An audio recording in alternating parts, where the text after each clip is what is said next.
Fala pra gente como que começou Solamente, da onde surgiu, da onde veio a ideia, como é que nasceu esse projeto? Tá. Na realidade foi em 2016, né, que surgiu a ideia, quando eu voltei a fazer algumas pesquisas individuais performáticas, eu estava fazendo dança contemporânea, e aí eu trouxe à tona umas performances que eu já fazia antes na Ganesh, que a gente tem um projeto chamado Caixa Acústica, e uma dessas performances chamava Passarela. Então, essa passarela era um depoimento pessoal, falando um pouco sobre esses processos, de quando a gente se expande, de como a gente se expõe. E eu gostei muito do resultado. Aí, a partir desse resultado, eu falei, nossa, eu quero fazer alguma coisa que seja mais ampla, né? Que tenha a ver bastante com o meu projeto individual, de criação, trazer as minhas memórias, as minhas observações do mundo e colocar em prática. Aí surgiu a ideia de fazer o Solamente. Não tinha ideia de como seria, né? E o nome veio do Solamente porque é só na mente, só a mente, só a minha mente, e também porque Solamente é uma música que meu avô ouvia, né, quando eu era criança, ou Solamente uma vez, Solamente uma vez, e inclusive essas referências aparecem bastante no espetáculo. E a partir disso, desse Solamente, a gente morava numa casa grandona, assim, e eu era uma criança mais solitária, né, eu falei, ah, tá, uma mente criativa só, que tá preparada para criar ou não, enfim. Foi desse ponto que saiu o projeto do Sol. Legal. Conta pra gente como é que foi o processo criativo, como é que Solamente nasceu nos ensaios, então, né? Agora, primeiro você falou um pouco da ideia, mas e daí na prática, na hora dos ensaios, a presença de outro ator, que você está falando das tuas memórias, né? Como é que você trabalhou com essas questões aí? Como é que foi criativamente o processo? Inevitavelmente vou ter que falar só um pouquinho da construção dramatúrgica, porque era muita ideia, né? Muita informação dentro do processo. E aí eu tinha um caderno, eu ia anotando em tópicos tudo que eu queria falar, sobre tudo que eu queria falar. Depois eu organizei isso tudo e transformei numa dramaturgia. Aí quando eu finalizei esse processo de transformar isso numa dramaturgia, eu pensei, como é que eu vou dar conta de falar sobre tudo isso, né? Aí eu levei para a companhia para ler o texto, estava todo mundo reunido, e aí surgiu essa ideia assim de ter uma presença física de mais alguém, que seria o Bowie, né, comigo. E aí duas pessoas vieram a compor a persona do Bowie, que é a Mayara, que atualmente faz comigo, e o Bruno, que fazia anteriormente. E aí nos ensaios esse processo foi muito assim, autêntico, de ocupação de espaço mesmo. A gente não tinha uma marcação fixa, né? A gente foi entendendo como ia ser essa necessidade dessa outra figura e como que esses jogos iam aparecendo. Então não teve nada especificamente fixo. E isso foi acontecendo durante os ensaios e durante a temporada, né? Precisou primeiro ter essa coisa da apropriação do texto. Então o próprio discurso e o movimento de como o espaço se dá, ele foi fazendo com que a peça aparecesse e aí nós criamos juntos, entende? E por que David Bowie?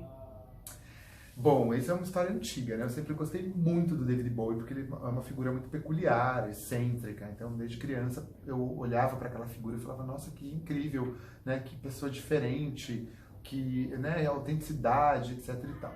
E a minha ideia era assim, uma vez conversando com um amigo, ele me perguntou, qual um show que você nunca foi e que você gostaria de ter ido? Eu falei, pô, eu nunca fui num show do David Bowie.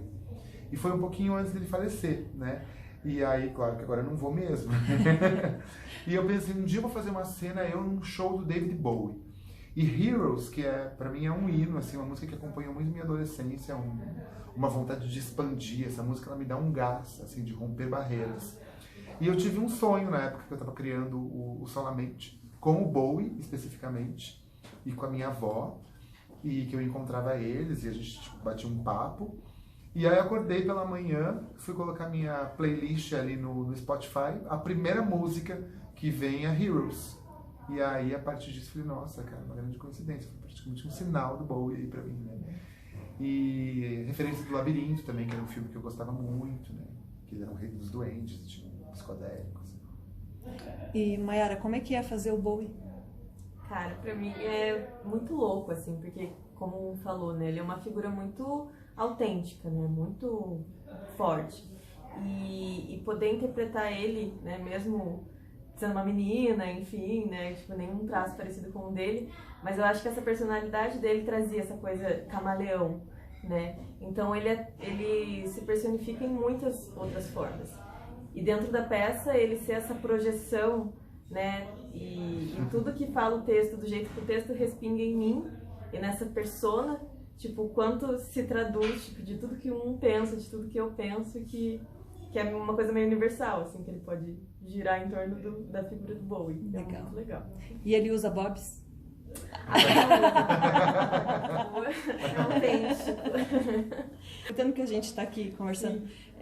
Existe toda uma preparação para esse Bowie, né? Antes de ele entrar em cena. Com certeza. Você usa uma maquiagem bem simbólica, né? Como é que é isso? Como é que você mesma que faz? Como é que você se prepara?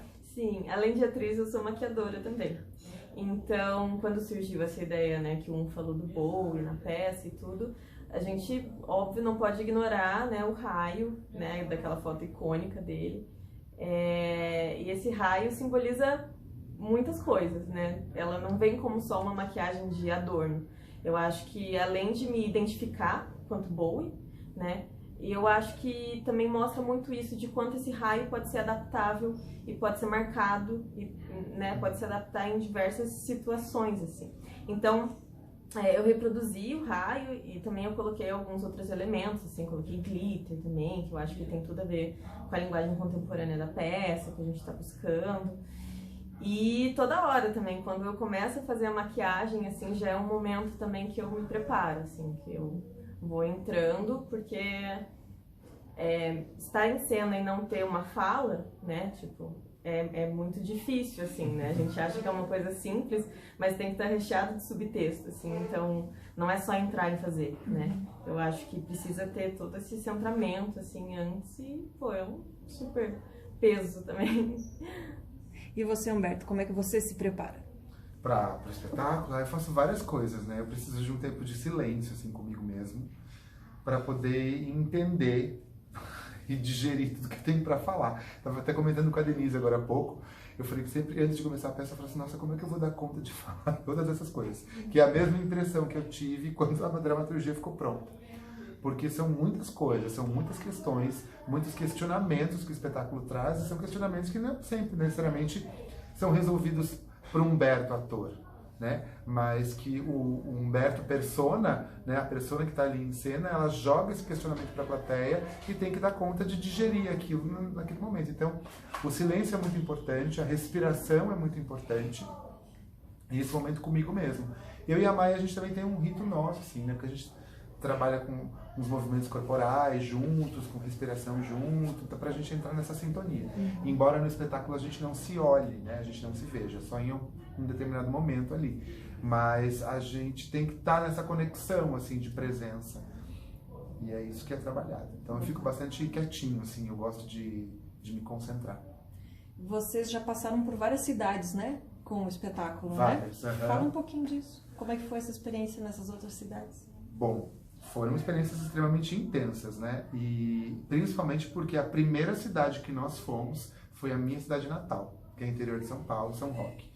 E foi muito emocionante fazer lá, porque a casa que nos recebeu, que nós ocupamos, era uma casa de uma amiga da minha avó, que era taróloga, e hoje é um centro cultural lá na casa. Então a filha dela com o marido me conheceram crianças, e as pessoas que estavam ali eram meus amigos de colégio, pessoas que nunca me viram em cena, mas sabiam do sonho que eu tinha em ser ator, né, em ser artista. Então ali foi muito peculiar, assim, né, ele teve uma carga de emoção muito importante e interessante, até porque eu conhecia todo mundo.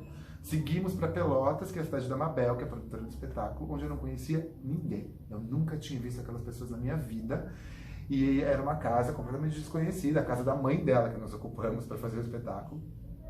Foi interessantíssimo também a conexão, porque como eu estou diretamente dialogando com as pessoas, né, eu não tenho uma quarta pele de espetáculo, não tem nem como ter. Então você acaba ganhando uma intimidade quando a peça acaba, e, tipo, as pessoas olham pra você e falam assim, não, parece que elas são suas amigas realmente, né, de infância, de muito tempo. E então, assim, é muito diferente, né, cada espaço é um espaço, cada cidade é uma cidade, a gente entra com relação à cultura também de cada um, né, e por aí vai. Tem sido uma experiência muito interessante poder estar circulando de formas diferentes, assim, em lugares diferentes. E falando sobre isso, sobre circulação em lugares diferentes, Eu sei que essa temporada que está entrando agora, que vocês estão começando hoje, né? Vocês vão passar por vários locais diferentes, embora todos em Curitiba, né? Sim. Mas são lugares diferentes. São. Essa proposta, ela veio desde o começo, essa pesquisa, essa exploração de espaço, né? Que eu vi que vocês estão propondo. Como é que veio isso? Veio desde o começo? Veio depois? É a nossa pesquisa, né, Maia, assim, da companhia de ocupação de espaço. Já é uma pesquisa desde 2005, mas que ela vem, né, progressiva, de ocupar espaços diferentes até ocupar o teatro de forma diferente. Mas eu pensei em fazer uma temporada depois dessas viagens em Curitiba, mas isso não estava muito certo. Um dia, num café, eu e a Mabel, a gente... Nossa, cada dia num espaço! Porque já que a gente desbrava e ocupa espaços, e essas viagens proporcionaram pra gente essa diversidade, né? Essa provocação artística, né? Para que a gente consiga se adequar a isso também, né, Mari? Sim. Aí a ideia de ocupar o espaço veio disso mesmo, de fazer uma ponte, principalmente, porque quem frequenta um determinado espaço talvez não tenha a oportunidade de conhecer o outro. E também tem um intercâmbio entre público, entre artistas e entre nós da companhia, inclusive. Que eu acho que ponte é sempre necessária para a arte, né? A gente acaba se fechando muito num gueto só. E conta pra gente um pouquinho então da Ganesh. Bom, a Ganesh surgiu em 2005 de uma ideia. Eu e uma amiga minha, a Renata, a gente fez um sorteio, né, de um papel com vários nomes, a gente jogou um pra cima para descobrir qual que ia ser e saiu Ganesh, que é uma variação do deus Ganesha, que é o removedor de obstáculos, aquele deus que tem a tromba de elefante, que é um deus indiano. Muitas pessoas acham que o Ganesha é a Ganesha, não é o Ganesha. É o filho de Parvati com Shiva. E aí, assim surgiu o nome. O primeiro espetáculo foi Quarto de Hotel, que a gente fez a ocupação de um hotel no Bristol, aquele Bristol redondo, aqui em Curitiba. E aí eu me interessei, eu falei, cara, eu gosto dessa ideia de ocupar espaço, de levar o espetáculo para o lugar literal, e aí assim sucessivamente. Foram várias peças, né? Não vou falar tudo para não ficar também tão enjoativo, dá para dar uma olhada ali no site da companhia que tem esse histórico. www.ciaganesh.com.br, tem página no Face, Instagram, enfim, ali tem bem o nosso histórico, né, de como começou e várias outras parcerias que nós firmamos. E aí a ideia seguiu o baile, né, da gente estar trabalhando justamente com essa ocupação, com esse desbravamento, com memória, com ancestralidade, com as nossas histórias, como isso se reverbera, né, nessa troca com o ser humano e por aí vai. E projetos futuros? Vem aí o Caixa Acústica, né? Em dezembro, que é um projeto que já começou em 2013, ele ficou um pouco parado, com outras pessoas. Segue um dos atores, que é o Gideão, né? O Gide Ferreira, que é meu amigo, parceiraço, assim. E ele continua nessa nova, né, roupagem da companhia. Então a gente tirou da gaveta essa Caixa Acústica, que é trabalhar as nossas histórias e o quanto essa questão da nossa caixa acústica interna reverbera na caixa acústica do próximo, né? Do ser humano. E a gente vai ocupar algum lugar também, que a gente não sabe direito qual é, mas vai ser uma ocupação também.